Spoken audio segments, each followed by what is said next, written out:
नमस्कार दोस्तों, career success platform पे आप सभी का हार्दिक स्वागत है। सीटेट दिसंबर 2024 से पेपर होने वाला है, तो सीडीपी की हम प्रीवियस ईयर क्वेश्चन सॉल्व कर रहे हैं, जो आपका 7 फरवरी 2023 को पेपर हुआ था। तो आज के सेट का फर्स्ट क्वेश्चन देखते क्या है। क्वेश्चन है कि बच्चों के प्राथमिक वर्षों में विकास का क्रम किस प्रकार होता है। ऑप्शन है ए सरल से जटिल की तरफ होता है, बी है अमूर्त से मूर्त की तरफ होता है, सी वैश्विक से स्थानिक की ओर होता है, डी विशिष्ट से सामान्य की ओर होता है। तो विकास कैसे होता है, तो विकास होता है सरल से जटिल की तरफ विकास का क्रम होता है। राइट होगा आंसर, आपको ऑप्शन हो जाएगा ए, इसका राइट होगा आंसर। नेक्स्ट क्वेश्चन देखते क्या है। भाषा के विकास के लिए संवेदनशील काल कौन सा है। ऑप्शन ए है आरंभिक बाल्य अवस्था, बी माध्यमिक बाल्य अवस्था, सी किशोरावस्था, डी है प्रसव अवस्था। तो इसका राइट आंसर कौन सा होगा, संवेदनशील काल कौन सा होता है। तो ऑप्शन हो जाएगा ए आरंभिक बाल्य अवस्था। क्या है ये, आरंभिक बाल्य अवस्था का संवेदनशील काल है। नेक्स्ट क्वेश्चन देखते हैं। वह प्रक्रिया जिसमें बच्चे समाज में अपनी भूमिका को सीखते हैं डैश क्या कहलाती है। ऑप्शन ए समाजीकरण, बी समायोजन, सी समावेशन, डी अनुकूलन। तो इसका राइट आंसर कौन सा होगा। तो बच्चे समाज में अपनी भूमिका को सीखते हैं तो क्या कहती है, वो समाजीकरण कहलाती है। तो राइट होगा आंसर आपका ऑप्शन ए, इसका राइट होगा आंसर। अब देखते हैं नेक्स्ट क्वेश्चन क्या है। संज्ञानात्मक विकास के किस चरण में बच्चे अनुकरण करने लगते हैं और उनमें वस्तु अस्तित्व की योग्यता आ जाती है। ऑप्शन हमारा ए दिया संवेदी चालक, बी है पूर्व संक्रियात्मक, डी मूर्त संक्रियात्मक और डी है आपका औपचारिक संक्रियात्मक अवस्था। इसने पूछा है कि किस चरण में अनुकरण करने की प्रक्रिया आने लगती है या वस्तु अस्तित्व आने लगता है। तो इसका राइट होगा आंसर आपको ऑप्शन अगर ए संवेदी चालक या संवेदी गामक अवस्था ऐसी है जिसमें बच्चे क्या है अनुकरण करना सीख जाते हैं और वस्तु अस्तित्व की योग्यता आ जाती है इस अवस्था में। ये कितने वर्ष की अवस्था होती है, ये 0 से 2 वर्ष की अवस्था होती है। पूर्व संक्रियात्मक अवस्था होती है 2 से 7 वर्ष की अवस्था होती है। पूर्व संक्रियात्मक अवस्था आपका 7 से 11 वर्ष की होती है और औपचारिक संक्रियात्मक अवस्था 11 से 15 वर्ष की अवस्था होती है। ये संज्ञानात्मक विकास की 4 अवस्था किसने दी है, तो जीन पियाजे के अकॉर्डिंग ये है। जीन पियाजे के अनुसार संज्ञानात्मक विकास की 4 अवस्था होती है। कौन कौन से, संवेदी गामक अवस्था जो 0 से 2 वर्ष की अवस्था है। सेकेंड पूर्व संक्रियात्मक अवस्था जो 2 से 7 वर्ष की अवस्था है। थर्ड है मूर्त संक्रियात्मक अवस्था जो 7 से 11 वर्ष की अवस्था है। फोर्थ है औपचारिक संक्रियात्मक अवस्था जो 11 से 15 वर्ष की अवस्था है। अब देखते हैं नेक्स्ट क्वेश्चन क्या हमारा। जीन पियाजे के सिद्धांत के अनुसार वह बच्ची जो सूरज को सजीव मानती है क्योंकि वह रोशनी देता है, अपनी सोच में क्या दर्शाती है। ऑप्शन ए जीववादी चिंतन, ऑप्शन बी केंद्रीकरण, सी है अपरिवर्तित प्रतिवर्तिता, डी है वस्तु अस्तित्व। तो ये आपका जब वो बच्चा किसी चीज़ में जीव की भावना आता तो उसको जीववादी चिंतन कहते हैं। तो राइट होगा आंसर आपको ऑप्शन हो जाएगा ए जीववादी अवस्था। अब देखते हैं नेक्स्ट क्वेश्चन क्या है हमारा। निम्न में से कौन सी संकल्पना लेव-वागोस्की द्वारा प्रतिपादित नहीं है। इसने नहीं पूछा है, पहले क्वेश्चन को आप पढ़िएगा कि नेगेटिव दिया है या पॉजिटिव। अगर पॉजिटिव दिया तो फिर सही होगा, नेगेटिव दिया है तो पहले क्वेश्चन को नेगेटिव मार्क को पहले कर ले, उसके बाद से ऑप्शन को पढ़े तो हमारा क्या क्वेश्चन गलत होने के बिल्कुल चांस नहीं होते हैं। तो इसने पूछा कि प्रतिपादित नहीं है, तो ऑप्शन देखते हैं ए समीपस्थ विकास का क्षेत्र, ऑप्शन बी स्कीमा, डी पाण, सी है पाठ, डी है सामाजिक अंतःक्रिया। तो लेव-वागोस्की द्वारा कितने प्रतिपादित किए गए हैं, तो 3 कौन कौन सा है आपका समीपस्थ विकास का क्षेत्र है, पाठ है और आपका सामाजिक अंतःक्रिया आपका ये किसका है, ये वागोस्की के अनुसार है। लेकिन जो स्कीमा है ये जीन पियाजे के अकॉर्डिंग है, संकल्पना प्रतिपादित हुई है स्कीमा। तो राइट होगा आंसर आपको ऑप्शन हो जाएगा बी, इसका राइट होगा आंसर। अब देखते हैं नेक्स्ट क्वेश्चन क्या हमारा।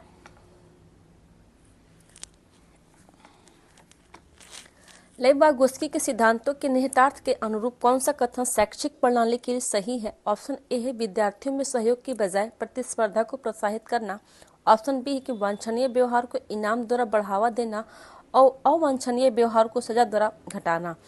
ऑप्शन सी, उपयुक्त इशारे और संकेत प्रदान कर विद्यार्थियों को पाठ और आलम्बन देना। डी, उद्दीपन और प्रतिक्रिया के बीच अनुबंधन को प्रोत्साहित करना।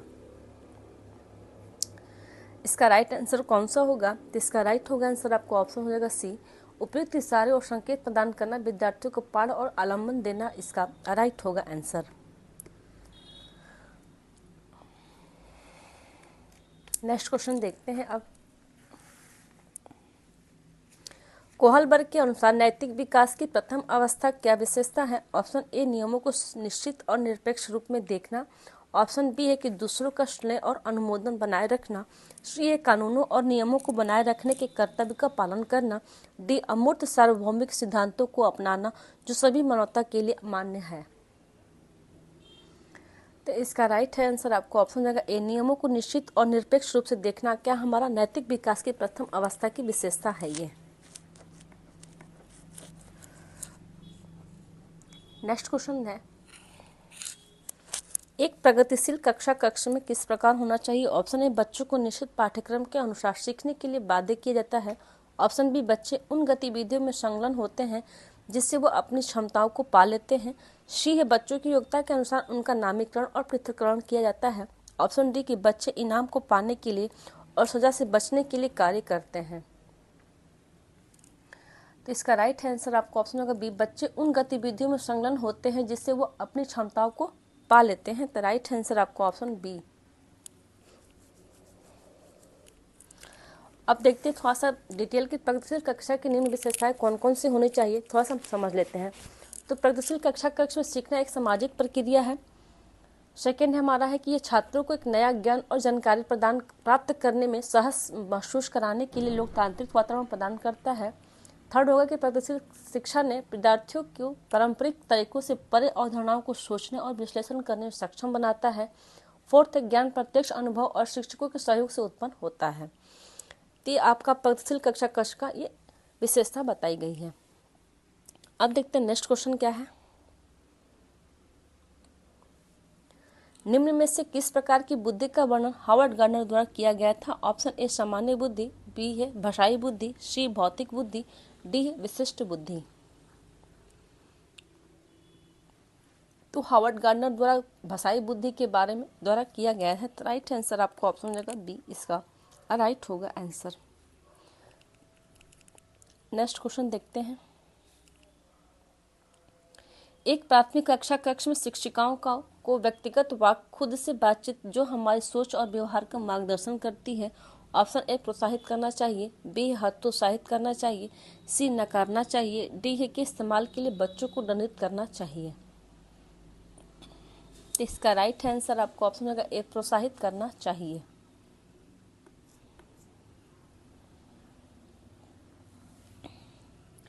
नेक्स्ट क्वेश्चन है,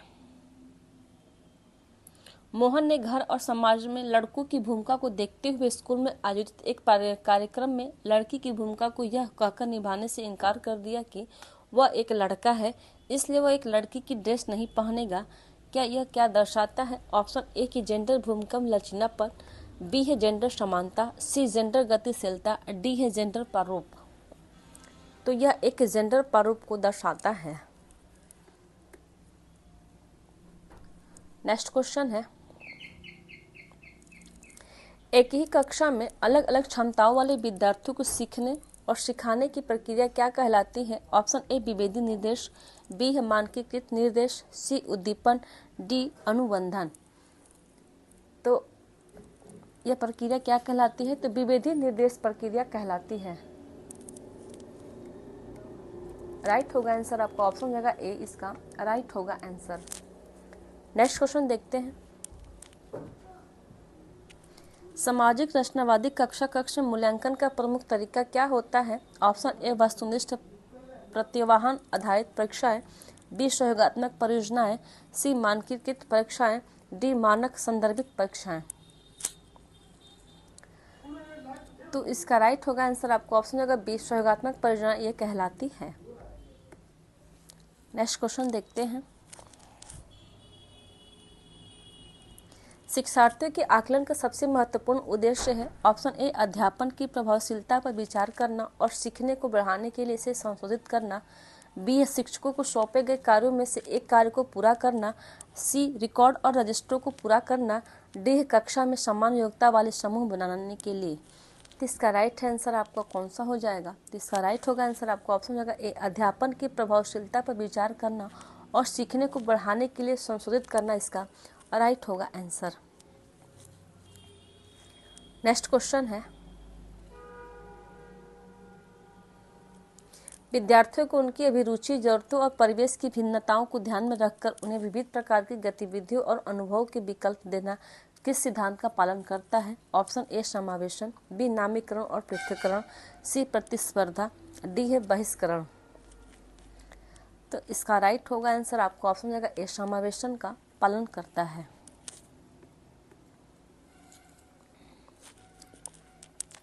नेक्स्ट क्वेश्चन है, निम्न में से क्या कक्षा कक्ष में सांस्कृतिक सामंजस्यता को बढ़ावा नहीं देता? ऑप्शन ए विभिन्न संस्कृतियों के अनुकूल गतिविधियों का आयोजन करना, बी विद्यार्थियों को उनकी संस्कृति के अनुभव को साझा करने को बढ़ावा देना, सी केवल प्रभावित संस्कृति के त्योहार मनाना, डी हर विद्यार्थी की विविध पृष्ठभूमि को स्वीकारना और सम्मान देना। तो इसका राइट होगा आंसर आपका ऑप्शन हो जाएगा सी केवल प्रभावित संस्कृति को त्योहार मानना। ये क्या है? सांस्कृतिक संवेदनशीलता को बढ़ावा नहीं देता है। नेक्स्ट क्वेश्चन देखते हैं, पाठ्य पढ़ने और लंबे अंशों को समझने में उन विद्यार्थियों को कठिनाई होती है जो डैश से जूझे रहे हैं। ऑप्शन ए गुणज वैकल्य, बी पठन वैकल्य, सी श्रवण बाधिता, डी लेखन वैकल्य। तो जो पठन वैकल्य विद्यार्थी होते हैं क्या होते हैं? वो पढ़ने और लंबे अंशों को समझने में विद्यार्थियों को कठिनाई होती है पठन वैकल्य से जो जूझ रहे होते हैं। तो राइट होगा आंसर आपका ऑप्शन बी। अब देखते हैं नेक्स्ट क्वेश्चन क्या है,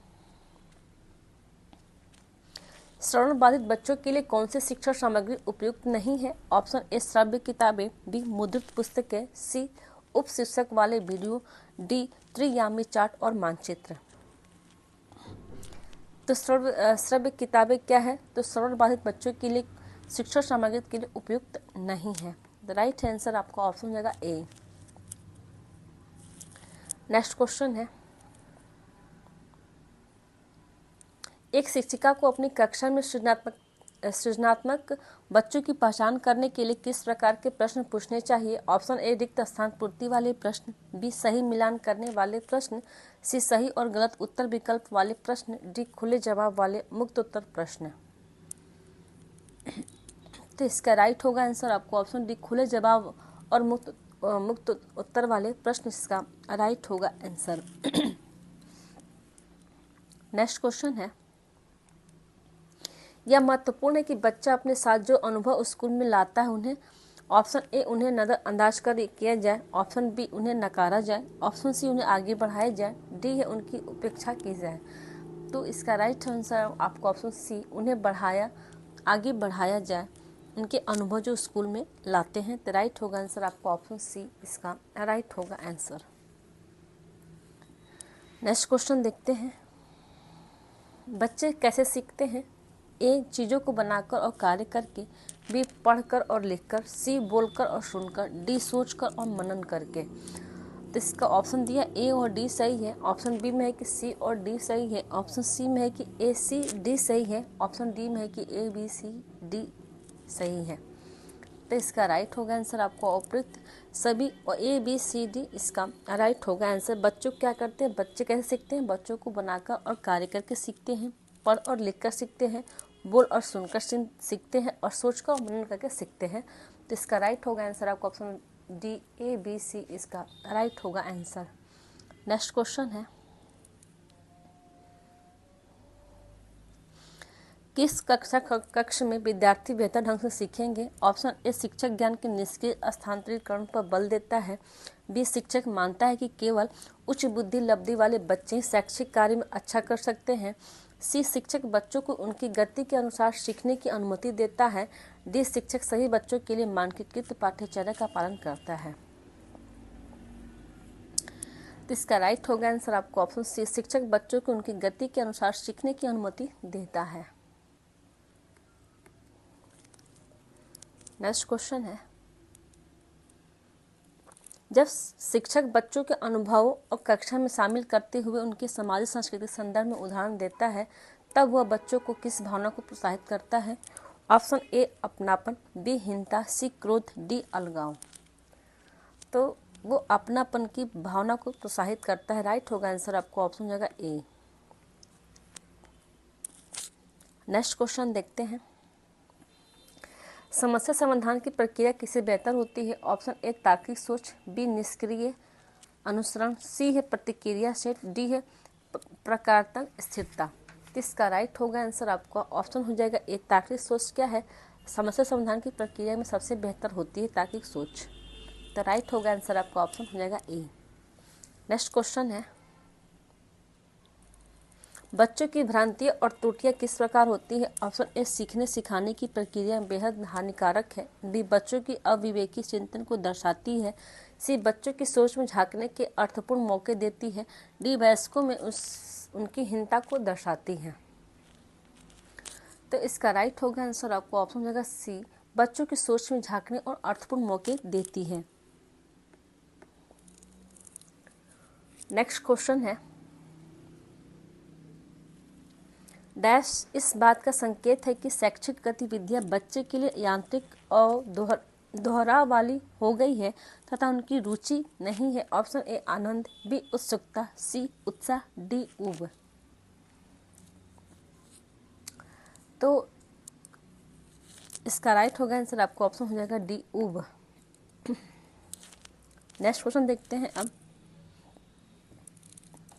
क्वेश्चन है कि अभिकथन और कारण। अभिकथन ए में है कि बच्चों में सजा का डर पैदा करके सीखने को सुसाध्य किया जाना चाहिए। कारण बता रहा है कि इनाम और सजा अर्थपूर्ण सीखने में बेहतर प्रभावशाली है। तो ऑप्शन दिया ए और आर दोनों सही है, लेकिन आर ए की सही व्याख्या करता है।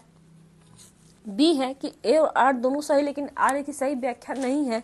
सी है कि ए सही है लेकिन आर गलत है। डी है कि ए और आर दोनों गलत है। तो इसमें क्या है? तो ये दोनों गलत है, आपके क्वेश्चन ए और आर दोनों गलत हैं। नेक्स्ट क्वेश्चन देखते हैं, निम्न में से कौन सा कारक सीखने को प्रभावित करता है? ए विद्यार्थियों की अभिरुचि, बी संकल्पना की कथित प्रासंगिकता, सी विद्यार्थियों का विकासात्मक स्तर, डी सीखने सिखाने की पद्धतियाँ। ऑप्शन ए और सी सही है, बी है कि ए और डी सही है, सी है कि बी और सी सही है, डी है कि ए बी सी डी सही है। तो ये उपयुक्त सभी आंसर सही है। ए बी सी डी इसका राइट होगा आंसर। कि सीखने को कौन प्रभावित करता है कारक?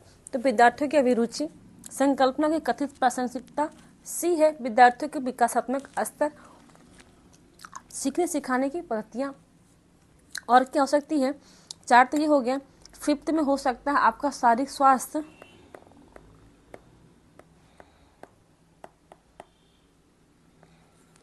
6 में बुद्धि स्तर,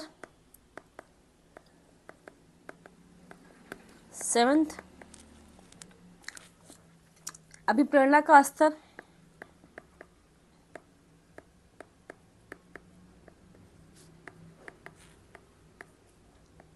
8 है सीखने में तत्परता।